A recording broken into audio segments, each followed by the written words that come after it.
Acting Deputy General Counsel, and Bob Foster, the Deputy General Counsel and Chief Counsel for Food, Research, and Drugs.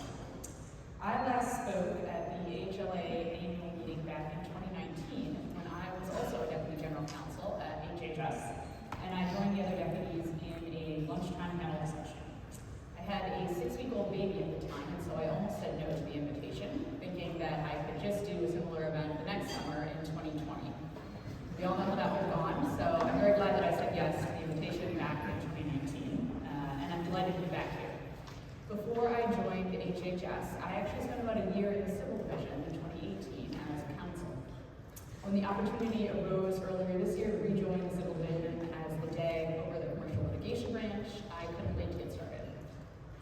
As the Commercial Litigation Branch DAG, I oversee 5 different sections, but recently I've been spending the majority of my time with the Civil Fraud section, and in particular working on the enforcement priorities set forth in Assistant Attorney General Brett Shoemate's June 11 memo, some of which you may have seen online. You'll hear more about our work in those spaces in the coming weeks and months as more of that work begins to become public. Now, I've seen some law firm articles speculating that healthcare enforcement may be waning, and DOJ is going to be focusing on those new priorities to the exclusion of traditional priorities like healthcare. I'm here to tell you that that is incorrect. We are broadly committed to fighting fraud, waste, and abuse in federal funding, and rooting out healthcare fraud remains a priority. To advance those objectives, DOJ and HHS are reinvigorating the False Claims Act working group that I co-founded in 2020. DOJ and HHS have a long-standing partnership, and our False Claims Act working group is intended to formalize and enhance aspects of our collaboration. The working group will be jointly led by myself, Sean Kevney, and the OIG Chief Counsel. We will meet monthly starting this month to discuss the status of priority investigations in priority areas.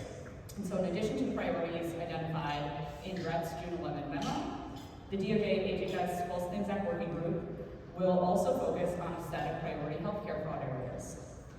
Those priorities include some long-standing areas that will surprise no one, such as Medicare Advantage and kickbacks. But I think it's also important to identify areas of fraud, waste, and abuse that may have gone overlooked to date, such as violations of network adequacy requirements that serve as barriers to patient care. Our working group will explore data and information HHS obtains through its regulatory function to identify new leads, thinking creatively about areas of fraud, waste, and abuse that may have grown unchecked. And as always, we welcome key TAM complaints, but we are not content to rely on them. The working group will aim to enhance the efficiency of our investigations, including by assessing early whether novel legal theories are viable and supported by leadership. And some of you may be excited to hear our conversations will include discussion of whether DOJ should invoke its authority under C2A to dismiss key TAM complaints, an area that I am passionate about. I enjoyed speaking with a number of you yesterday at conference events, and in particular, hearing some of your ideas for how we can enhance the efficiency of our healthcare investigations and False Claims Act litigation. I welcome those conversations and encourage you to reach out to me at the department. My door, so to speak, is always open. So with that, Sean, could you talk a little more about the priority enforcement areas that you're focused on and your broader goals for